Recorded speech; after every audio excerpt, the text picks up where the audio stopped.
19-20ನೇ ಕವನ. ಏನನಿತ್ತು ದದೀಚಿ ಲೋಗರ ಹಾನಿಯನು ಕಾಯ್ದನು, ಶಿಬಿ ತಾನೇನನಿತ್ತನು ಕೇಳಿದೈ ಜೀಮೂತ ವಾಹನನು, ಏನು ಮಾಡಿದನೆಂದು ನಿನದೇನೆನ್ನುವನು ಕೇಳದರಿಯಳ, ಮತ್ಸೂನವನು ನಿನ್ನವಸರಕ್ಕೆ ಕೊಳ್ಳೆಂದಳ ಕುಂತಿ.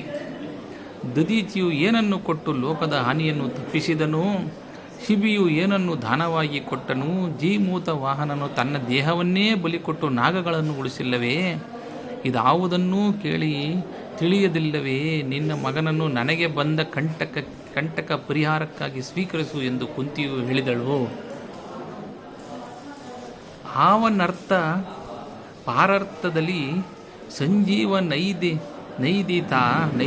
ನೈದಿತು ಪರಾರ್ಥದ ಆವನಸು ನಿರ್ವಾಣವಾದುದು ಭುವನ ಮೂರರಲ್ಲಿ ಆ ವೀರಿಂಚಿ ಪುರಂದರಾದಿಯ ದೇವತಾತೀತರಿಬ್ಬರೇ ಸಂಭಾವನೀಯರು ಕೇಳು ಭೂಸುರ ಎಂದಳ ಕುಂತಿ.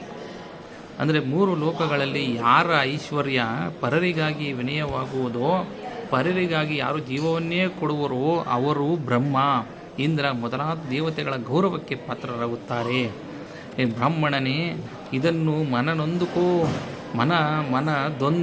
ಮನದಂದುಕೋ ಎಂದು ಕುಂತಿಯು ಹೇಳುತ್ತಾಳೆ. ಧನ್ಯವಾದಗಳು.